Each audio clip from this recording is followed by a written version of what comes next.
d'incertitude. On n'est jamais tout à fait, comment dire, certain de ce qui peut se passer. Et même quand on envisage les différents cas de figure, on n'est jamais capable de tout envisager. Bien évidemment, il y a toujours des situations qu'on n'avait pas envisagées. Alors, méthode fondée sur les valeurs, est-ce qu'on avait donné la vanne et le tir, le taux interne de rentabilité? On avait juste fait ça. Bon, ben voilà. Et on avait fait ça en introduction. Voilà, d'accord. Merci. Alors, 2 critères. 2 critères de base. Alors, la méthode fondée sur les valeurs, c'est-à-dire qu'en fait, c'est une méthode qui permet d'évaluer, de sélectionner un projet d'investissement, sa rentabilité notamment, à partir de la valeur, de sa valeur en quelque sorte. Alors, le premier critère, c'est ce qu'on appelle, le premier critère, c'est, ça vous connaissez, je pense pour la plupart, pour ça que je vais aller assez rapidement là-dessus. Le premier critère, c'est la valeur actualisée nette. Valeur actualisée nette. Plus brièvement appelée la vanne, valeur actualisée nette. Alors on va donner une définition. On fera des calculs en TD. Enfin, la fois prochaine, j'attendais d'avoir un peu avancé pour faire des calculs, pour faire des exemples, des exemples numériques en TD. La valeur actualisée nette, c'est la somme. C'est la somme actualisée des flux générés par un projet d'investissement. C'est la somme actualisée. C'est la somme actualisée des flux générés par un projet d'investissement, que ces flux soient rentrants ou sortants. C'est la somme des flux générés par un projet d'investissement, entre parenthèses, que ces flux soient rentrants, c'est-à-dire des entrées en termes de trésorerie ou des sorties en termes de trésorerie, durant son cycle de vie, durant sa durée de vie. C'est l'ensemble, c'est la somme actualisée des flux générés par un projet d'investissement durant sa durée de vie. D'accord? Alors, généralement, on considère que la vanne, de manière plus mathématique, c'est la valeur actualisée nette, c'est la somme. Vous connaissez ce sigle? Sommation.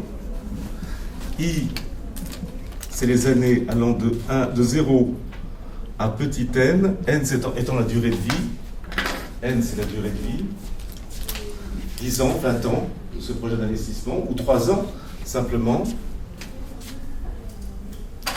fnt petit i sur 1 plus petit a, à quelle puissance? Puissance n. Petit i. Alors ça va jusqu'à puissance n. D'accord? C'est la somme actualisée. On divise par, on avait vu le calcul d'actualisation, au contraire du calcul de capitalisation, c'est ce qu'on avait vu la fois dernière. C'est la somme actualisée des flux nets de trésorerie générés par un projet d'investissement. Que ces flux soient positifs ou négatifs. D'accord? Alors, généralement, dans un premier temps, ces flux d'investissement sont plutôt négatifs. On paye, c'est le principe même de la définition financière d'un investissement. On paye dans un premier temps et on est payé en retour dans un second temps. On récolte les fruits de son investissement dans un second temps. Ça veut dire, en d'autres termes, quel est l'élément important dans cette définition? Qu'est-ce qui fait qu'un projet peut être rentable? Il y a un élément qui est très important. Il y a deux éléments très importants. Je dis en fait que le calcul de la vanne, c'est un calcul qui fait apparaître que dans un premier temps, à court terme, les flux nets de trésorerie sont positifs ou négatifs? négatif et qu'il devienne positif à moyen long terme. Donc, en d'autres termes, en disant cela, vous investissez pour un montant très important dans l'achat d'une chaîne de production. D'accord ? Avant de rentabiliser ce projet d'investissement, il faut un certain temps. Le montant d'investissement étant tel qu'effectivement, les coûts fixes sont tels qu'effectivement, il faut du temps pour l'amortir. Donc, en d'autres termes, quel est l'élément important ? C'est petit n, le nombre d'années à disposition, c'est la durée de vie qui est très importante dans le calcul de la vanne. Quand vous faites le calcul de la valeur actualisée nette d'un projet d'investissement, le nombre d'années disponibles pour exploiter ce projet d'investissement est très important.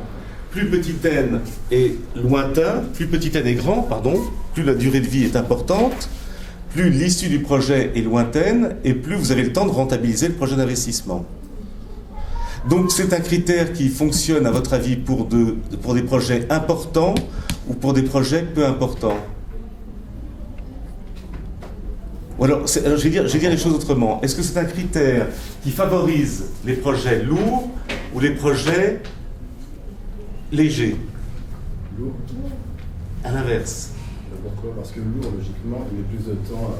Oui, alors justement, si petit n est égal à 8 ans, et si vous avez deux projets à peu près les mêmes, mais un d'1 million d'euros et l'autre de 500 000 euros, vous avez plus de chances, selon ce critère, de rentabiliser celui à 500 000 euros. Ah, dans ce cas-là, Oui, par rapport à... Mais vous avez raison, dans une certaine mesure. Mais j'ai mal posé la question, en fait. C'est par rapport à une durée de vie... Alors, je vais peut-être vous le dicter. Alors, ce critère favorise les projets les moins lourds en termes d'investissement, en termes de montant investi. Ce critère favorise... Et un critère n'est jamais neutre. Il ne décrit jamais de manière objective la réalité. Ce critère favorise les projets les moins lourds en termes d'investissement.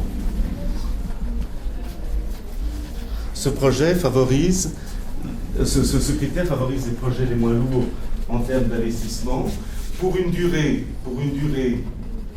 de vie donnée, petit n, pour une durée de vie donnée, petit n, par exemple, admettons 8 ans, 7 ans ou 5 ans, pour une durée de vie donnée, petit n, ce critère avantagera le projet,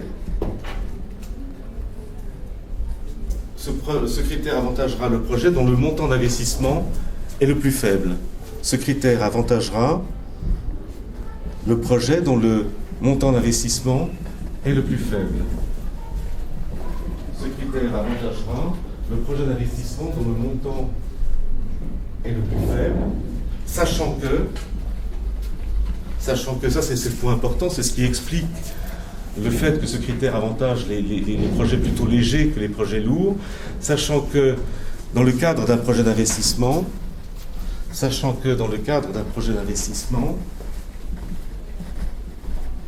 à court terme, les filets de trésorerie, sachant que dans le cadre d'un projet d'investissement, à court terme, les filets de trésorerie sont plutôt positifs ou négatifs ?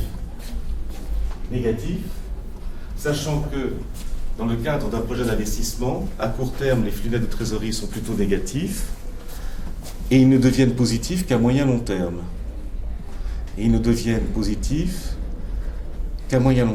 Sachant que, ça c'est le raisonnement important qui justifie ce qu'on vient d'affirmer, sachant qu'à court terme, dans le cadre d'un projet d'investissement, les filets de trésorerie sont plutôt négatifs, et ils ne deviennent positifs, c'est le principe même d'un investissement, d'un point de vue financier, ils ne deviennent positifs qu'au bout d'un certain temps. Il faut laisser le temps au gestionnaire d'exploiter son activité. Donc en fait, plus un projet est lourd, plus il nécessite de temps. Et par rapport à une durée de vie donnée, effectivement, le critère de la vanne va privilégier les critères les moins lourds en termes d'investissement. Et il y a un autre facteur important, lequel il y avait la durée de vie et le petit a, le taux d'actualisation. Alors là encore, autre élément important dans le calcul, outre la durée de vie, il faut, pour un projet d'investissement, laisser le temps au temps, c'est-à-dire faire en sorte que la durée de vie soit suffisamment longue pour permettre à ce projet d'investissement, surtout s'il est lourd, s'il est massif, lui permettre effectivement de s'exprimer complètement, de sécréter en quelque sorte toutes ses potentialités. Mais le taux d'actualisation aussi est un élément important. Le taux d'actualisation, s'il est élevé, favorise les projets, à votre avis, massifs ou légers? Le taux d'actualisation, s'il est élevé. Je rappelle, un taux d'actualisation élevé, ça veut dire qu'on a confiance ou pas en l'avenir. Un taux d'actualisation élevé. Peu de confiance. On n'a pas confiance, enfin moins confiance en l'avenir qu'en le présent. On marque une préférence nette pour le présent. Donc si le taux d'actualisation est élevé, les sommes futures qui sont positives, on a dit, les sommes futures qui sont positives vont être minorées. Puisque je vais diviser en fait les sommes futures qui sont positives par un élément élevé, par un dénominateur élevé. Donc je vais amoindrir les sommes futures au profit des sommes présentes qui, elles, sont... Les flux nets de trésorerie au départ sont négatifs. Donc si le taux d'actualisation est élevé, vous aurez tendance, en privilégiant le présent au détriment du futur, à accorder plus d'importance aux sommes négatives aujourd'hui plutôt qu'aux sommes positives demain. Ça va? Si le taux d'actualisation est élevé, vous aurez tendance à accorder plus d'importance aux flux nets de trésorerie à court terme qui sont négatifs. Si le taux d'actualisation est élevé, si petit a est élevé, vous aurez donc tendance à accorder plus d'importance aux flux nets de trésorerie à court terme qui sont négatifs qu'aux flux nets de trésorerie à long terme qui sont, eux, positifs. Généralement, on a la représentation suivante. Ici, c'est le temps en abscisse. En ordonnée, flux net de trésorerie. On a ça, généralement. Dans un premier temps, les flux nets de trésorerie, quand on vient d'investir et les premières années de l'investissement, les flux nets de trésorerie dégagés par l'exploitation de cet investissement et la création de cet investissement sont négatifs et ne deviennent positifs qu'à partir d'un certain temps. Alors ce temps restant évidemment fonction des montants, fonction de l'exploitation, fonction de la qualité du management, de bien d'autres choses, évidemment sur lesquelles nous ne revenons pas. Mais ce qu'on voit, c'est que, en fait, il faut laisser le temps au projet d'investissement. Petit a est important, mais petit a également, puisque plus petit a est élevé, plus la valeur des flux nets de trésorerie qui sont positifs est faible par rapport à la valeur des flux nets de trésorerie qui sont négatifs, c'est-à-dire ceux à court terme. Donc en fait, deux projets identiques mais de valeurs différentes. Deux projets identiques mais de valeurs différentes. Deux projets identiques mais de valeurs différentes ne présenteront pas la même vanne. Deux projets identiques, c'est le même projet d'investissement, simplement un est à Châteauroux, l'autre est à Vierzon, vous voyez, ou à Châteaudun, enfin je sais pas, enfin, des villes qui sont relativement proches, la même activité. Deux projets d'investissement identiques mais portant sur des montants différents ne présenteront pas la même vanne, la même valeur actualisée nette, alors qu'ils sont identiques.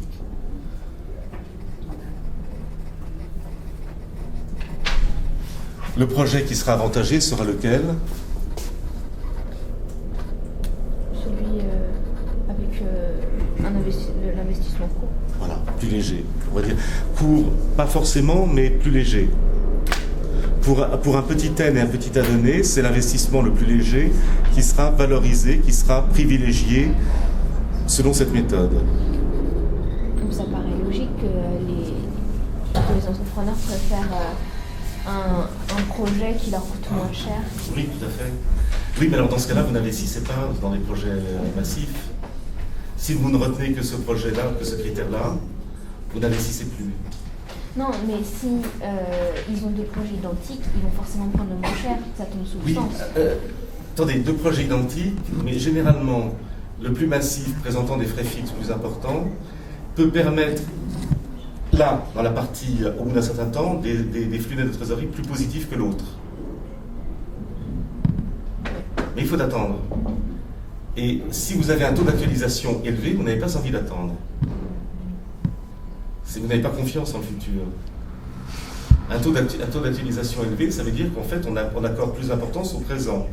Donc, vous allez en fait faire en sorte que, effectivement, les flux nets de trésorerie positifs apparaissent le plus tôt possible. Donc c'est plutôt une histoire de minimiser le risque. Oui, c'est ça. C'est en fait, voilà, minimiser le risque. Un taux d'actualisation élevé, ça veut dire qu'on ne veut pas de risque. Vous n'avez pas confiance en l'avenir. L'avenir est porteur d'incertitude, de risque. Vous n'êtes pas là pour prendre des risques, donc vous avez un taux d'actualisation élevé. Peut-être parce que vous n'avez pas confiance en vous, hein, tout simplement. Vous vous connaissez mieux que les autres qui vous connaissent. Mais c'est ainsi. Donc c'est en fait un critère qui est intéressant, c'est le critère le plus commun, il est toujours utilisé, plus que jamais.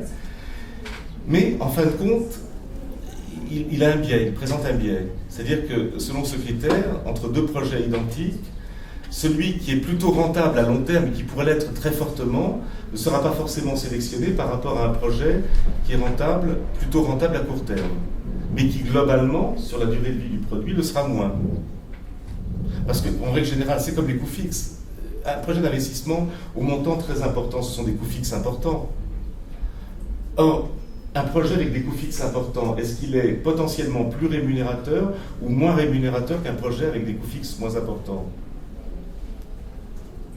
Si les coûts fixes sont importants, il y a un danger, il y a un risque de faire faillite, d'être en dessous du seuil de rentabilité. Mais il y a aussi la contrepartie, c'est la possibilité de faire plus de profit. Plus les coûts fixes dans un projet sont importants, plus ce projet est rentable si l'environnement est bon. Mais plus ce projet est casse-gueule si l'environnement est mauvais. Si vous n'aimez pas le risque, vous allez plutôt regarder le mauvais environnement que le bon. Donc vous allez choisir un montant avec de faibles frais fixes, avec de faibles montants d'investissement.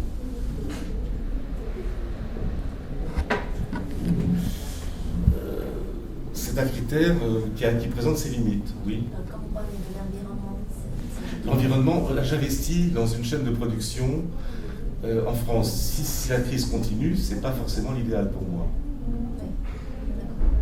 Voyez ? Donc si j'investis, j'aurai un taux d'actualisation plutôt élevé. Et si le taux d'actualisation est plutôt élevé, c'est-à-dire ce qui marque une certaine prudence vis-à-vis du futur, je préférerais une chaîne de production qui coûte un peu moins cher qu'une chaîne de production plus lourde. Certes plus lourde et plus productive, mais plus risquée. Donc tout dépend en fait, ce critère n'est intéressant que si l'environnement est quasiment certain et est envisagé avec sérénité, ce qui n'est pas toujours le cas. Voilà, ça c'est ce qu'on appelle la valeur actualisée nette. Alors on verra d'autres valeurs actualisées nettes, la valeur à l'abandon, la valeur maximale, etc. Mais ce sera dans le cadre d'un univers incertain. Et il y a un second critère qui est peut-être plus intéressant. Le second critère,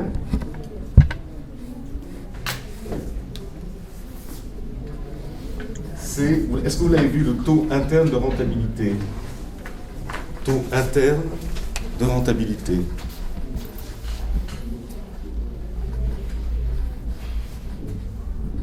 Est-ce que vous avez vu cette notion? Ou taux de rentabilité interne, tri ou tir. Taux de rentabilité interne ou taux interne de rentabilité. Alors c'est très simple. Enfin, c'est très simple, ça l'est un peu moins à calculer. C'est le taux d'actualisation qui annule la vanne. C'est le taux d'actualisation qui annule la vanne. Alors on va l'interpréter, bien évidemment. Hein. Ça a un sens. C'est le taux d'actualisation qui annule la vanne, pour lequel la vanne serait nulle.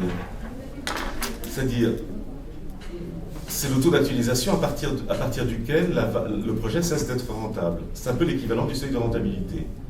Vous avez vu que le seuil de rentabilité, c'est le niveau d'activité qui permet de couvrir à peine l'ensemble des coûts de production, qui permet de faire un bénéfice nul, mais pas de perte. Et à partir de ce seuil de rentabilité, on commence à faire du bénéfice.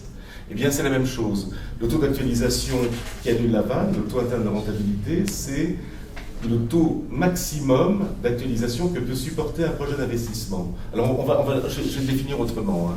C'est le taux à partir du... Alors, c'est le taux d'actualisation à partir duquel le projet cesse d'être rentable. C'est le taux d'actualisation à partir duquel le projet cesse d'être rentable. Revoyez la définition de la vanne. Le taux d'actualisation est au numérateur ou au dénominateur? Au dénominateur. Plus le taux d'actualisation est élevé, et plus la vanne est forte ou faible? Plus le taux d'actualisation est élevé, faible. Moins vous êtes optimiste. Donc plus le projet risque de capoter. Donc plus le taux d'actualisation est élevé, plus la vanne tend vers zéro. Ce que nous cherchons, c'est le taux d'actualisation qui annule la vanne. C'est-à-dire celui à partir duquel le projet cesse d'être rentable. Je vous donne un exemple. Par exemple, vous avez deux projets identiques. Deux projets quasiment identiques. Simplement, ils sont différents par les montants investis, par la localisation. Le projet A a une vanne de 150 et un taux interne de rentabilité de 12%. Et le projet B a une vanne de 60 et un taux interne de rentabilité de 60%. Voilà. On va interpréter ces deux projets d'investissement. Alors, je dis qu'ils sont quasiment identiques. Ils sont suffisamment identiques pour pouvoir être comparés l'un à l'autre. Ce n'est pas ouvrir une pizzeria et ouvrir une centrale nucléaire. Voilà. Il faut que ce soit deux projets d'investissement qui soient suffisamment proches l'un de l'autre pour pouvoir être comparés. Mais ils ne sont pas non plus identiques au point d'avoir une vanne et un taux interne de rentabilité identiques. Alors, à votre avis, lequel de ces deux projets est le plus intéressant? Si je vous pose la question de but en blanc, il y a deux critères de sélection. Il y a la vanne et le taux interne de rentabilité. Lequel de ces deux projets est le plus intéressant? Si j'obéis au principe de la vanne, de la valeur actualisée nette, je vais choisir quel projet? Le A. Le A, c'est celui qui présente la valeur actualisée nette, étant donné la durée de vie, étant donné le taux d'actualisation qui est le mien, qui présente la vanne, la valeur actualisée nette la plus forte. Je maximise le profit. Selon le critère de la vanne, c'est le projet A. Mais selon le critère du taux interne de rentabilité. Alors, je reprends. Ça veut dire, en fait, si le taux interne de rentabilité du projet A est égal à 12%, ça veut dire que je peux être pessimiste jusqu'à 12%, le projet continuera à être rentable. Mais au-delà de 12%, il cessera d'être rentable. Si j'ai un taux d'actualisation de 13%, le projet cesse d'être rentable. C'est-à-dire, si j'envisage le pire, le projet cesse d'être rentable. Enfin, je dis ça. Plus je suis pessimiste, plus mon projet baisse en rentabilité. Il aura une rentabilité négative à partir de 12%. Par contre, le projet B a une vanne moins forte, certes, mais il faut que mon pessimisme monte jusqu'à quel montant? 60%, ce qui est énorme, pour que le projet cesse d'être rentable. C'est-à-dire qu'en fait, lequel de ces deux projets est peut-être le moins brillant, mais le plus résistant? C'est B. Le projet B pourra supporter des à-coups, une hausse de la masse salariale, une baisse du prix de vente, une hausse du prix du transport, une baisse de la demande, plus importante que le projet B. Puisqu'il faut en fait un taux d'actualisation, un niveau de pessimisme très important pour qu'il cesse d'être rentable. C'est ça le tir, c'est ce que veut dire le tir. C'est jusqu'à quel point peut-il résister, peut-il encore fournir de la rentabilité au projet d'investissement. Jusqu'à 60% pour le projet B, jusqu'à 12% pour le projet A. Donc selon le critère du tir, du taux interne de rentabilité, le projet B est plus intéressant. Alors vous me dites, dans ce cas-là, ces deux critères ne disent pas la même chose, ils sont contradictoires. Ils le sont pour quelqu'un qui n'a pas d'avis sur le présent ou sur le futur. Admettons que vous ayez une préférence très nette pour le futur, vous ne vouliez pas prendre de risques.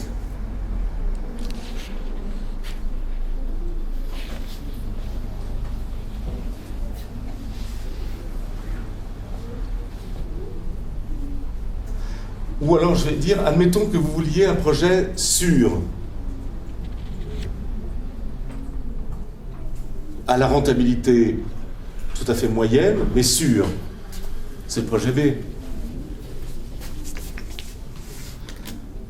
Parce que vous vous dites, demain, je n'ai pas confiance en demain. Demain, il peut se passer beaucoup de choses. L'avenir peut être très périlleux, porteur de risques importants. Donc je vais plutôt choisir le projet B qui peut supporter une dose de malheur plus importante. Le projet B, c'est en fait c'est un projet plus résistant, mieux armé pour supporter les incertitudes du futur. Il peut y avoir une augmentation du dollar si j'importe, une augmentation des coûts du transport, une augmentation du prix du pétrole, il peut y avoir une augmentation de la masse salariale, il peut y avoir une baisse du prix, une baisse de la demande. Malgré tout, le projet continuera à être rentable, moyennement rentable, mais il continuera à être rentable, puisqu'il peut supporter en fait un taux d'actualisation, un taux de malheur égal à 60%. Par contre, le projet A, je ne choisirai que si j'aime ou les risques, ou si j'aime surtout les gains. Je suis plus attiré par la vanne que par le tir. Je me dis, en fait, c'est un projet que je vais exploiter peu de temps, donc demain nous serons tous morts, appelez-moi le déluge. Je vais exploiter ce projet pendant quelques années. Moi, ce qui m'intéresse, c'est la vanne, c'est ce qui me permettra de gagner. Dans 10 ans, je serai loin, je serai sur un autre projet, je serai sur un autre marché.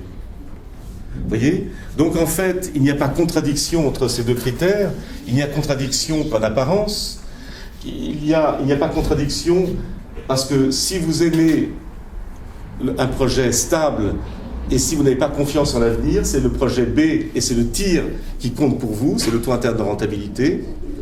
Si vous aimez la sécurité, si vous avez peur de l'avenir, eh bien vous allez choisir le projet le moins brillant, peut-être, mais le plus résistant. Donc vous allez sélectionner le tir comme critère de sélection, le taux interne de rentabilité. Si par contre, à l'inverse, vous privilégiez le court terme et que vous privilégiez, vous êtes plutôt à propension amoureux du risque, on dit propension au risque, et si vous privilégiez la vanne, c'est-à-dire le gain, eh bien c'est le projet A que vous choisirez selon le critère de la vanne. D'accord ?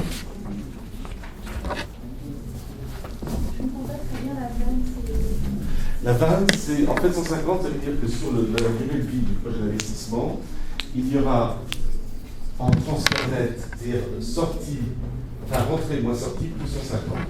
Il va rentrer plus qu'il ne sort pour un montant de 150. Donc en fait, ça va dégager les flux nets de trésorerie pour un montant de 150.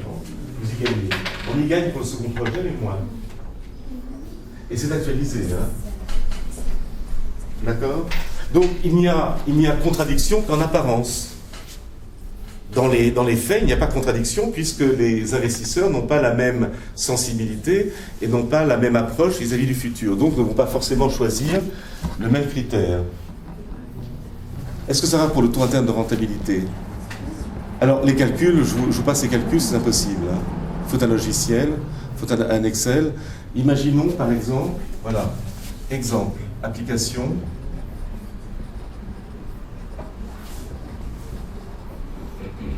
On va dire un projet sur 5 ans. Projet sur 5 ans.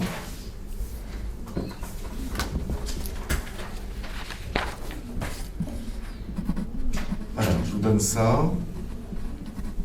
0, 1, 2, 3, 4, 5. Dépenses, recettes.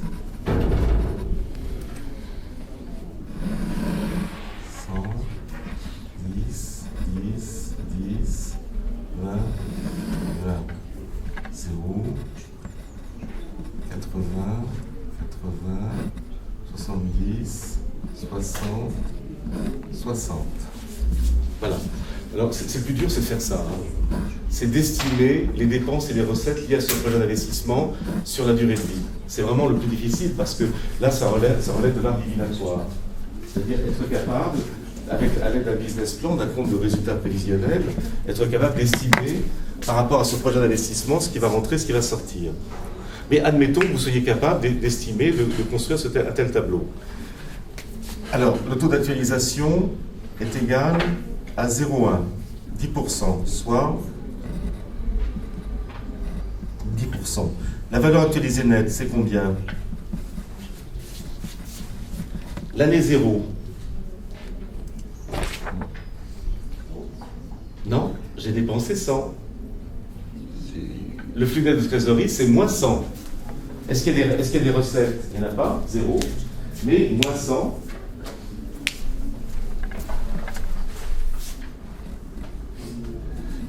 « 1 plus 0,1, à quelle puissance? 0. Donc c'est 1. 1 plus 0,1 à la puissance 0, c'est 1. Donc moins 100 sur 1,1 puissance 0, c'est moins 100. Plus la première année, je vais gagner combien en flux net? Théoriquement, si je ne me suis pas trompé, je vais gagner 80 et il va sortir 10. 80 moins 10. Mais c'est dans un an. Donc, puissance 1. J'actualise. Parce que c'est 70 dans un an, ramené aujourd'hui, ça n'est pas, ce sera moins. Combien voilà, tout dépend de... Plus 80 moins 10 sur 1 plus 0,1 puissance 2, plus 80 moins 10, 1 plus 0,1 puissance 3, plus... la troisième année, c'est 70. 70, vous avez raison. C'est 60 moins 20 sur 1 plus 0,1 puissance 4. Alors je vous laisse faire, personne ne fera le calcul et je ne vous invite pas à le faire. Il faut faire ça sur Internet, hein, sur Excel. 60 moins 20, 1 plus 0,1 puissance 4, puissance 5. Et en supposant qu'à la revente, le matériel ne vale plus rien.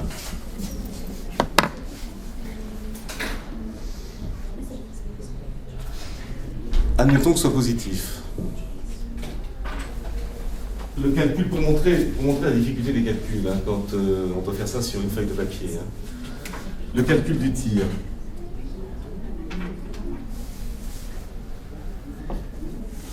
Le tir, c'est le taux d'actualisation tel que la vanne est égale à 0. Donc c'est moins 100 sur 1 plus petit a puissance 0 plus 70 sur 1 plus petit a puissance 1 plus 70 sur 1 plus petit a puissance 2 plus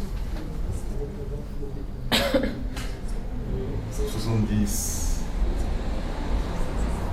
1 plus petit a puissance 3 plus 40 non 50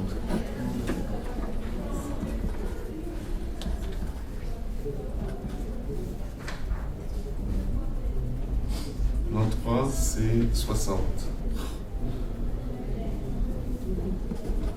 plus 40 1 plus a puissance 4 plus 40, 1 plus A, puissance 5.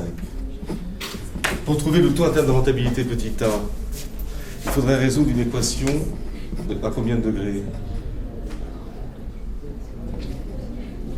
5 degrés. Moi, je ne sais pas le faire. Hein. Donc, il faudrait un logiciel. Peu importe, mais pour montrer que le but ici n'est pas dans le cadre de ce cours de faire des calculs se rapportant au tir, à la vanne, c'est simplement de voir la signification.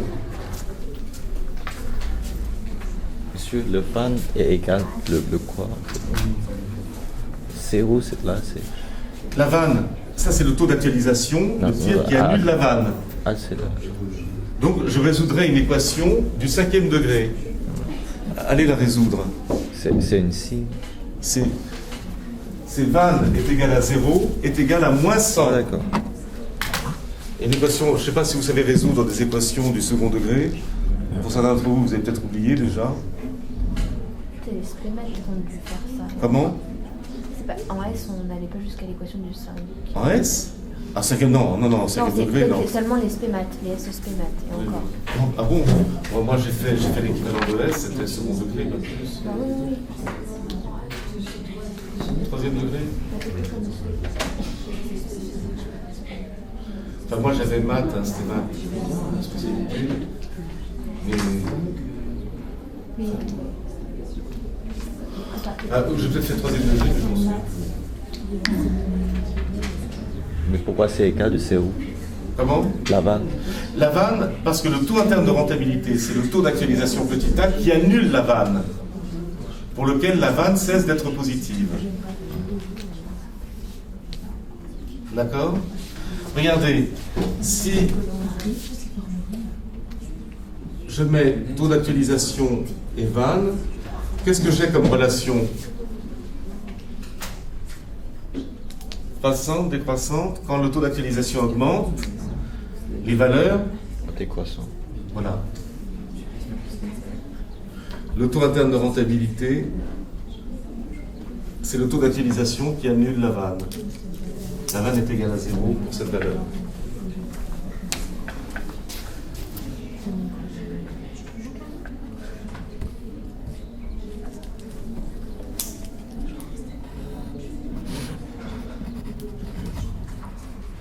Alors, méthode fondée sur le temps. Il y avait méthode fondée sur les valeurs, c'était, je ne sais plus combien c'était, petit...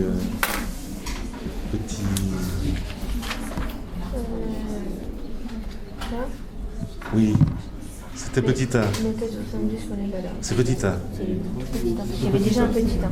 Oui. Petit 2. Méthode fondée sur le temps.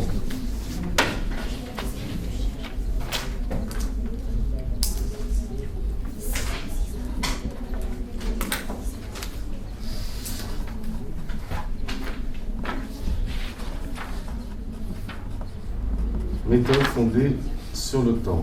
C'est ce qu'on appelle le payback.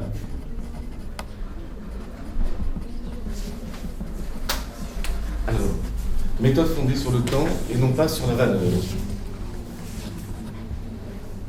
Le payback, c'est très simple. C'est le temps de recouvrement d'un investissement. C'est le temps de recouvrement d'un projet d'investissement. Alors on va le dire autrement. C'est ce qu'on appelle le retour sur investissement. C'est le temps de recouvrement d'un projet d'investissement, c'est ce qu'on appelle le retour sur investissement. C'est le temps nécessaire pour récupérer quoi? Quelle somme?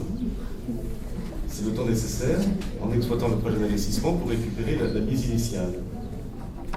C'est le temps nécessaire, en exploitant le projet d'investissement, pour récupérer la mise initiale. C'est le temps nécessaire, oui. Est-ce que c'est, on parle en termes de bénéfices ou Alors, est-ce qu'on sur parle le en temps. termes de somme? Alors, Parce non, que la somme initiale, on va parler en termes de somme et en termes de jours, ou en termes d'années, ou en termes de mois. C'est-à-dire combien d'années vous faut-il pour déjà, avec à l'aide des flux nets de trésorerie que vous avez exprimés, pour récupérer au moins la somme initiale, pour amortir, selon le langage courant, la somme initiale. D'accord, donc c'est même l'argent qu'on sait qu'on va réinvestir pour... c'est pas du tout les bénéfices. Non, comment dire? Vous avez vu, regardez là par exemple, les flux nets de trésorerie, la somme initiale c'est combien? 100. En combien d'années vais-je récupérer les 100? Est-ce que la première année, je récupère combien? 80. Non, 70. Et j'actualise. Est-ce que c'est suffisant? La deuxième année, je fais 70. En actualisant, je pense que ça fait 140. Actualisé, ça fait plus de 100. Donc, il faut au maximum combien d'années pour récupérer la mise initiale? Dans ce projet d'investissement, le payback est au maximum de combien? 2 ans. Il est inférieur à 2 ans. Sachant que dans ces 100, il y en a une bonne partie qui vont être utilisées. C'est le montant d'investissement, c'est l'achat de la machine, plus la mise à disposition d'un local, c'est tout ça. En combien de mois d'exploitation du projet d'investissement puis-je récupérer la somme initiale? L'amortissement au sens vulgaire du terme, au sens concret du terme. On va donner un exemple. Mais, en fait, c'est en sens comptable. Est-ce qu'on parle de le payback, est-ce qu'on parle des bénéfices une fois qu'on a vraiment tout payé, qu'est-ce qui reste vraiment, ou est-ce qu'on parle de la valeur ajoutée Oui. Non, en fait, c'est un terme de bénéfice, hein, c'est un terme comptable. Donc pas de chiffre d'affaires. Non, pas de chiffre d'affaires. Attendez, je parle en termes de flux net de trésorerie. Non, je vais parler en termes comptables, mais flux net de trésorerie, tout ce qui rentre et tout ce qui sort. C'est une optique de trésorerie, c'est pas une optique de bénéfice, ni de valeur ajoutée. Je me suis trompé. C'est ni bénéfice ni valeur ajoutée, c'est tout ce qui rentre et c'est tout ce qui sort. On va faire un exercice tout à l'heure qui montre bien la différence entre ce que je facture à quelqu'un et ce qu'il me paye. Moi, ce qui m'intéresse là, c'est ce que je reçois. On va voir un exemple. Exemple. Investissement initial. 1000. Période 1. Flux net de trésorerie actualisé. Je fais le calcul, flux net de trésorerie actualisé. J'ai déjà actualisé, je vous passe la division par 1 plus petit a. Flux net de trésorerie actualisé. Actualisé. C'est 600. Période 2. Flux net de trésorerie actualisé. 600. Calculez-moi le payback.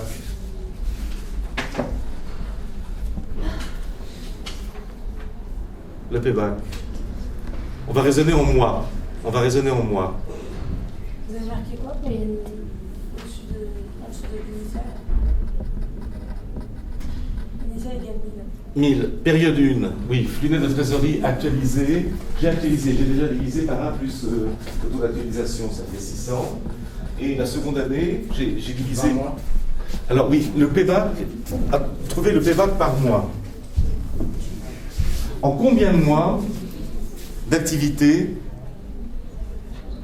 allez-vous récupérer les 1000? Alors, vous avez sur 2 ans 1200. Sur combien de mois? 24 mois. Sur 24 mois. Ça veut dire par mois, ça fait combien? Ça fait 500, non? Non, pas 500. 50. 50. Non? 50. Ah, vous avez 60. Ça fait 50. 50 par mois. Ça fait 50.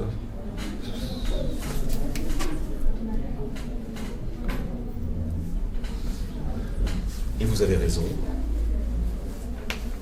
Il faut combien de mois, si je fais 50 actualisés par mois, de flux net de trésorerie, il faut combien de mois pour obtenir les 1000? Ce que vous avez dit? 20 mois. Le payback, c'est 20 mois. C'est-à-dire qu'en 20 mois d'activité, si l'activité est régulière, puisque vous faites 1200 de flux net de trésorerie actualisé en 24 mois, donc 50 par mois. Il vous faut, sur une base lissée, bien sûr, il vous faut 20 mois. Au bout de 20 mois, vous avez récupéré la mise initiale. Et vous commencez à faire des flux nets de trésorerie positifs à partir de... Mais à la fin de l'année, à la fin du projet, flux net de trésorerie, valeur ajoutée et bénéfices se rejoignent. Parce qu'il y a la variation du BFR entre-temps, qui deviendra nulle. Est-ce que vous vous souvenez, le flux de trésorerie, c'est la CAF plus la variation, moins la variation du BFR. On avait vu ça.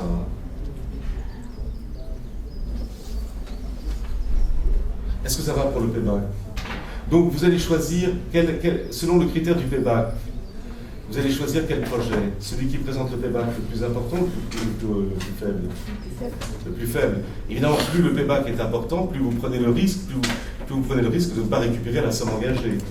Bien évidemment, plus le placement est long et plus vous prenez le risque en exposant vos sommes, votre patrimoine. Donc en fait, l'analyse du payback, elle repose sur une analyse du risque, typiquement du risque. Vous allez choisir le projet le moins risqué, c'est-à-dire celui qui présente le retour sur investissement le plus faible, le plus rapide, pardon. Le retour sur investissement le plus rapide. Voilà. Ça, c'était en univers certain. En univers incertain. Alors c'était deuxièmement. C'était à grand 2. Enfin, 2 moyens. Petit b. Petit b. Critères de sélection en univers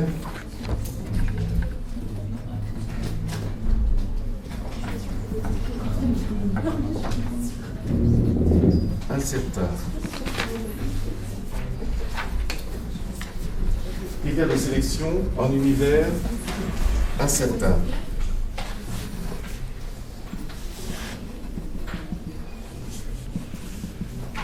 Alors,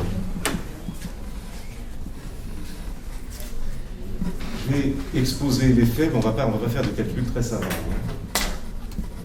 En fait, on va raisonner dans le cadre d'un univers probabilisé. On va raisonner dans le cadre d'un univers probabilisé. Là, on va voir ce que c'est qu'un univers probabilisé. Ce qu'on fait tous, hein. Comme M. Jourdain faisait de la prose sans le savoir, nous faisons du calcul de probabilité sans le savoir. Nous évoluons dans un univers incertain. Nous savons ça, bien évidemment, mais nous faisons du calcul de probabilité à tout instant sans nous en rendre compte. Donc ce sont des choses malgré tout assez intuitives, assez naturelles. Donc on évolue dans le cadre d'un univers probabilisé. Qu'est-ce qu'un univers probabilisé? Alors, un univers probabilisé, je vous donne une définition. Un univers probabilisé, c'est un ensemble d'états futurs de la nature. Un univers probabilisé, c'est un ensemble d'états futurs de la nature, c'est-à-dire c'est un ensemble de possibles demain, c'est un ensemble d'états futurs de la nature auxquels on a associé quoi? Des probabilités d'apparition. Un univers probabilisé, c'est un ensemble d'états futurs de la nature. Demain, il se peut qu'il pleuve, demain, il se peut qu'il fasse beau, demain, il se peut qu'il fasse du brouillard. Vous voyez, on a 3 états possibles, pluie, beau temps, brouillard. Je n'envisage que ces 3, on pourrait en envisager d'autres. Et à chacun des états futurs de la nature, je vais associer une probabilité d'apparition. Donc c'est un ensemble des états futurs de la nature auxquels on associe des probabilités d'apparition. Alors on va voir un exemple.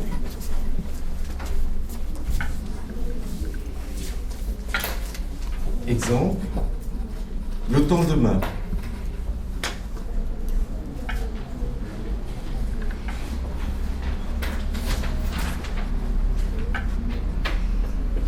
Le temps demain. Alors, les états futurs de la nature. Moi, je ne suis pas météorologue. Hein. Il pourrait y en avoir des centaines, voire des milliers. Hein. On va dire le temps demain sur Paris. Moi, je vais considérer beau temps, mauvais temps. Voilà. Je vais considérer 2 états. J'ai peu d'informations. Moins j'ai d'informations, et moins j'ai d'états possibles. Plus j'ai d'informations, plus j'ai de connaissances du monde dans lequel j'évolue, et plus je peux me permettre d'envisager des états nombreux. Si je suis météorologue, si je travaille à Météo France, je vous dirais certainement beaucoup plus de choses que je ne peux vous en dire là aujourd'hui, concernant le temps demain. Moi, ce que je peux dire, c'est que demain, soit il fera beau temps, soit il fera mauvais temps. Alors qu'est-ce que ça veut dire beau temps, mauvais temps? Après, il faudrait que je donne le degré d'ensoleillement, vous voyez, le pourcentage d'ensoleillement, etc., le degré d'humidité. Vous voyez, plus vous connaissez, plus vous avez connaissance du milieu dans lequel vous évoluez, et plus l'ensemble des états futurs de la nature est large, est important. Plus le cardinal, ce qu'on appelle le cardinal, c'est le nombre d'éléments qui le composent, est important. Alors donc, j'ai les états futurs de la nature. Alors on dit oméga. Oméga, c'est l'ensemble des événements possibles. C'est l'ensemble des événements possibles. Soit il va faire demain beau temps, soit mauvais temps. Il y a 2 éléments dans cet ensemble. Il n'y en a pas d'autre. Parce que je ne sais pas grand-chose. Et qu'est-ce que je vais associer à cet ensemble fondamental des états possibles de la nature? Une loi de probabilité. Une loi de probabilité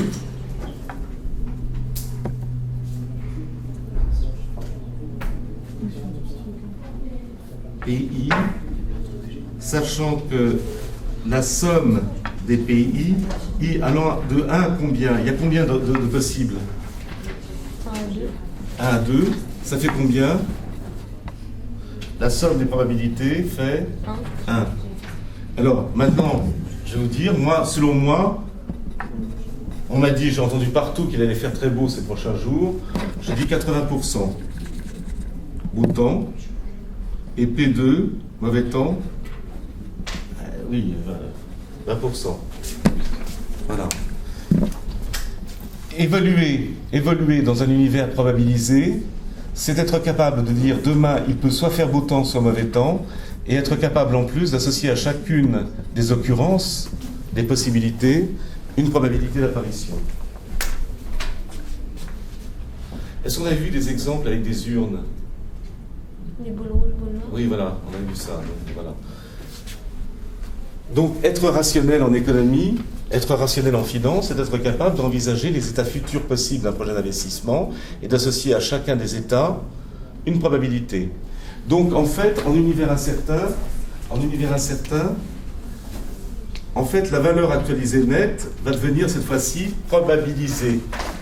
Ce sera une valeur actualisée nette probabilisée.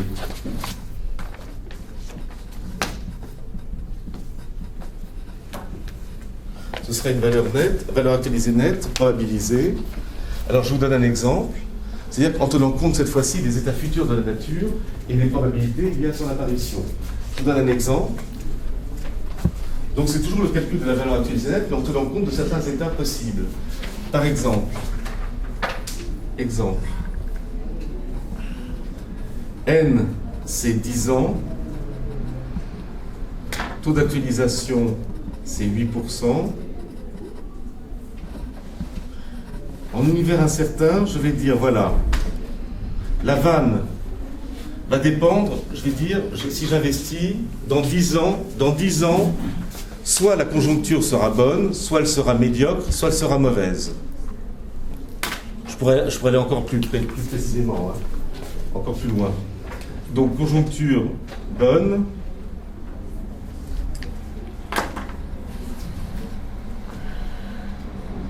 conjoncture moyenne, conjoncture mauvaise.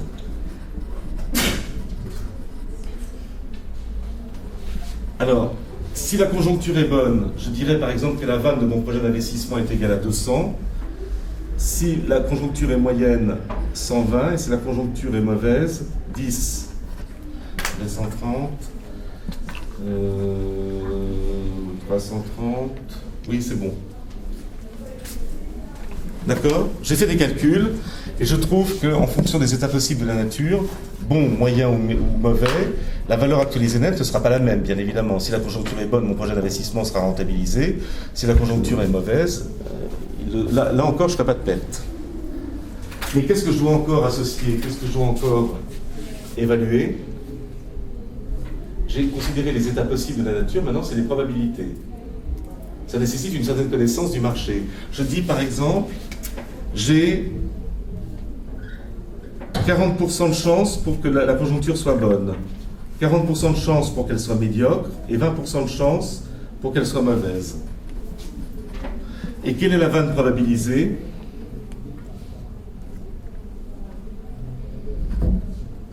Probabilisée. Ce sera combien? J'ai 40% de chance de gagner combien? 200. Donc c'est 200 fois combien? 0,40. 200 fois 0,40 plus 120 fois 0,40 plus 10 fois 0,2. Ça fait 80 plus plus 4 fois 2, 8, 48, plus 2, 10, 11, 12, 13, ça fait 130.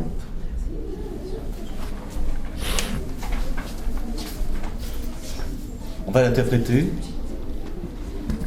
J'ai 40% de chance, d'après mes propres calculs, dans 10 ans de gagner 200.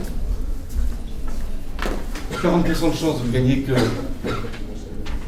120 et 20% de chance, le restant, le solde, le résidu, de gagner 10. Donc en moyenne, ça fait combien? C'est ce qu'on appelle une moyenne pondérée, une espérance mathématique. Ça fait 130. Donc, qu'est-ce que j'anticipe concernant le projet d'investissement? En tenant compte de l'univers incertain, des différents états possibles de la nature, j'anticipe un gain non pas de 200, 120 ou 10, ça c'est la réalité, plutôt, mais ce sera une moyenne de 130. Et je vais me fonder sur cette moyenne.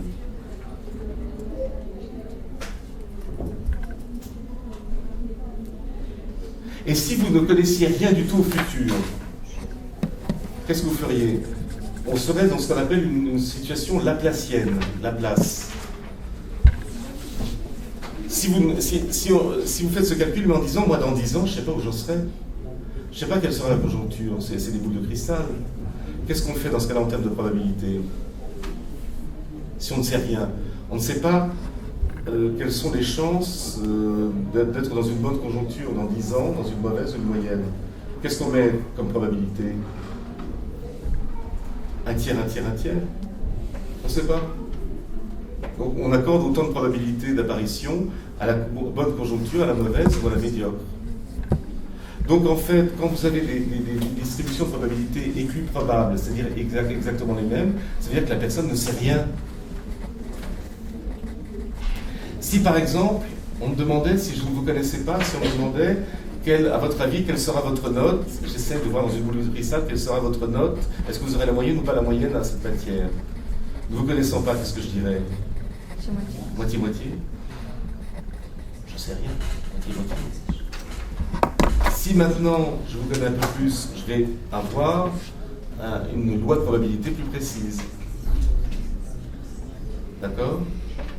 Donc en fait, la méconnaissance ou la connaissance imparfaite, quasiment nulle du futur, fait que les probabilités tendent à devenir égales. Mais plus les probabilités sont différentes les unes des autres, et plus ça signifie que celui qui a le projet d'investissement connaît son métier, connaît à peu près, peut avoir un avis sur le futur. C'est ce qu'on appelle la vanne probabilisée. Alors, quelle heure avez-vous, s'il vous plaît? Moi 12. Il est? Moi 12. Moi 12. Bon. Alors, je vais entamer, toujours dans l'univers incertain, deux choses, deux notions. Deux notions. Alors, je vais vous dicter. L'incertitude concernant l'avenir amène l'initiateur d'un projet à poser deux questions, à se poser deux questions. L'incertitude concernant l'avenir, on ne sait pas de quoi demain sera fait. Ça amène l'initiateur du projet, celui qui va investir, à se poser deux questions.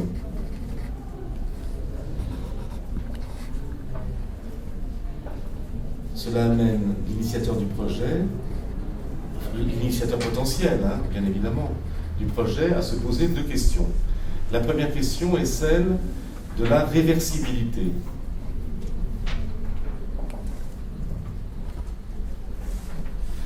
En gros, la réversibilité, est-ce que mon projet est réversible?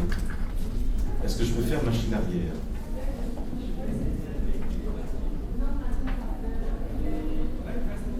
Vous voyez? Ou, en d'autres termes,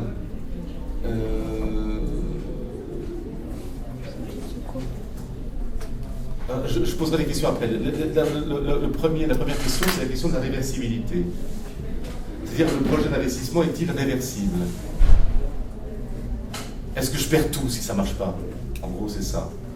Et la seconde question est celle de la sensibilité du projet aux à-coups de la conjoncture économique. La seconde question que se pose un initiateur d'un projet dans le cadre d'un univers incertain, c'est le projet de la sensibilité. Est-ce que mon projet, c'est la question de la sensibilité. Est-ce que mon projet est très sensible ou pas sensible aux à-coups, aux malheurs qui apparaissent dans le cadre de la conjoncture économique? Si le prix du pétrole augmente, alors que je travaille à l'export ou à l'import, est-ce que mon projet sera encore rentable? Si les salaires augmentent ou diminuent, si le coût des matières premières augmente, vous voyez, en fonction de chocs exogènes qui affectent mon activité, est-ce que mon projet sera très sensible, c'est pas souhaitable, ou peu sensible, ce qui est plus souhaitable, à ces à-coups? Voilà, c'est deux questions qui se posent. C'est la question de la réversibilité. Quand vous proposez un projet d'investissement à un financier, quelle est la question qu'il pose, en règle générale? Il faut s'attendre à une question en particulier. Un financier privé. Vous lui dites, voilà, j'ai un projet tout à fait rentable, tout à fait pour vous, il faudrait investir tant. Quelle est la question que pose la personne? Si ça ne marche pas, combien je récupère? Voilà. Si ça ne marche pas, combien je perds au maximum ou combien je peux récupérer? C'est une question à laquelle il faut penser, hein, bien évidemment. Et la question de la sensibilité, quand on y répond, de la réversibilité, eh bien, permet de trouver des éléments de réponse.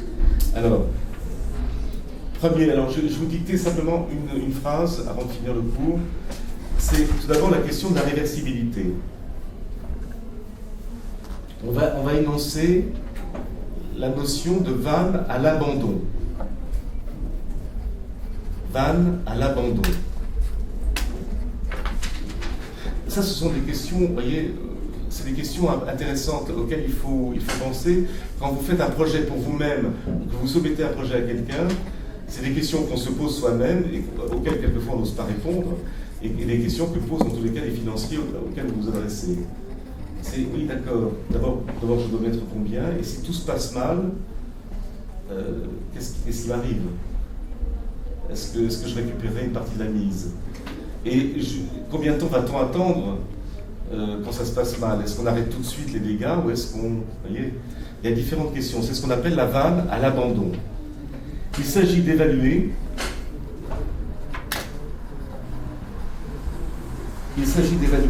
si l'échec d'un projet peut mettre en péril la vie de l'entreprise. Il s'agit d'évaluer si l'échec d'un projet peut mettre en péril la vie de l'entreprise ou le patrimoine d'un agent ou d'un financier, celui qui financera votre projet. La méthode consiste à étudier les scénarios d'échec du projet et à en chiffrer le coût. La méthode consiste à étudier les différents scénarios d'échec, si le prix du pétrole augmente véritablement, si le dollar s'affaisse, alors qu'on avait plutôt misé sur une appréciation du dollar, vous voyez, ce genre de choses. La méthode consiste à étudier les scénarios d'échec du projet et à en chiffrer le coût.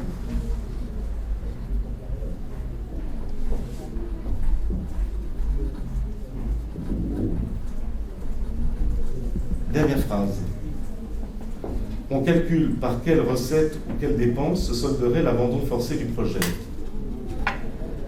On calcule par quelle recette ou quelle dépense. Alors généralement, quand on abandonne un projet, c'est plutôt quelle dépense. On calcule par quelle recette ou par quelle dépense se solderait l'abandon forcé d'un projet. Ceci à chaque stade de son développement. Et ceci à chaque stade de son développement. Voilà.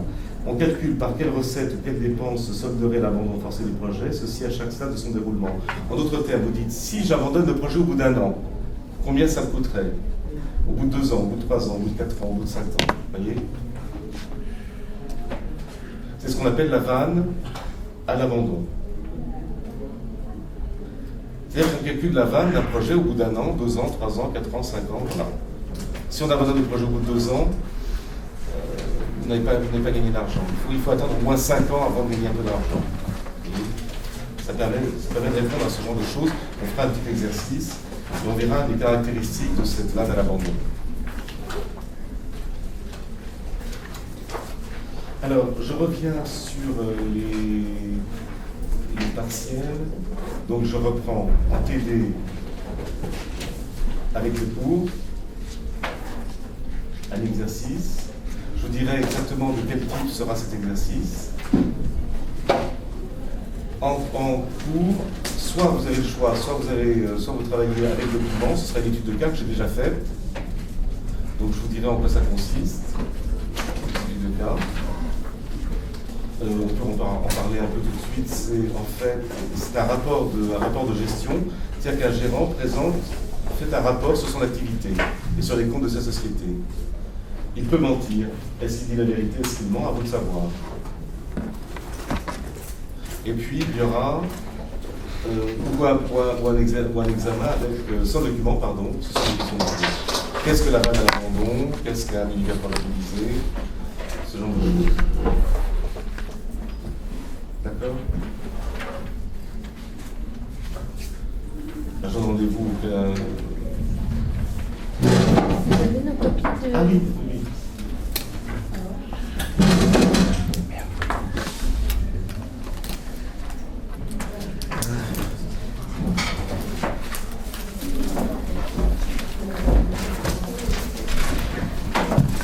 Marion de Carverne.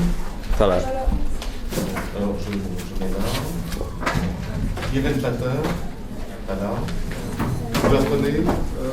Bon, c'est bien. Ça ne manque pas. Fung. Laura. Fung. Elle a été appelée que ça? Non? Ah oui. J'ai pas noté. Bonjour, c'est bien pour tout à l'heure? Oui. Hugues Gallard. Alors, dites si ces notes vous conviennent ou pas. Vous me direz? Bourigui.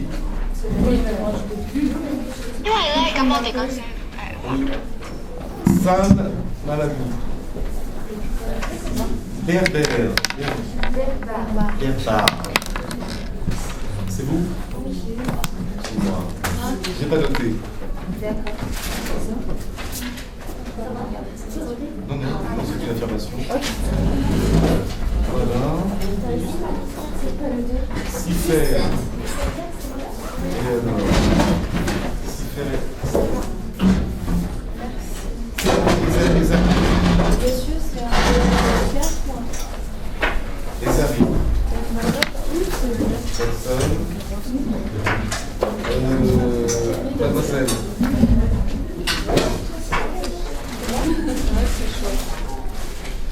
Samir.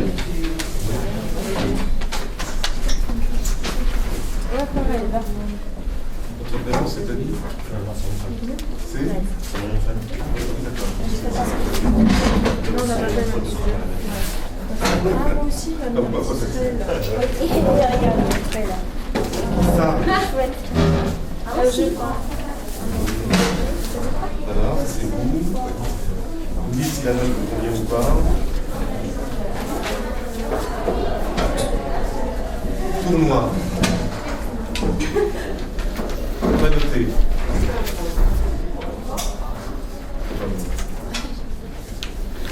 Et Zari. Et Sal. J'ai pas de bonnes âmes. Ah, c'est le prénom. Ça,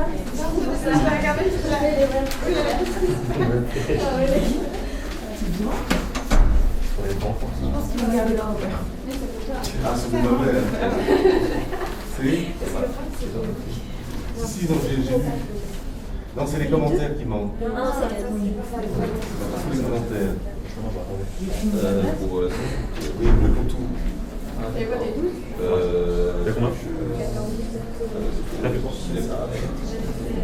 Vous me direz. Réfléchissez, vous me dites. Je ferai ce que vous dites.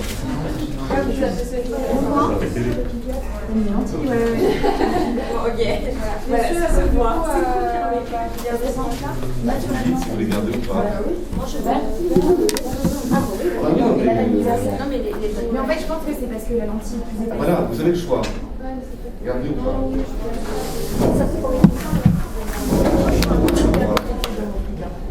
Effectivement, voilà, c'est pas Faites vos calculs. les gens, mais que c'est moi qui les regarde. En plus de ça, en général, les Français ne sont pas trop Comment ça finance avec les notes, tout ça, Comment les projets. projet d'investissement au niveau des notes.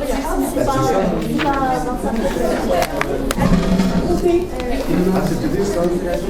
C'est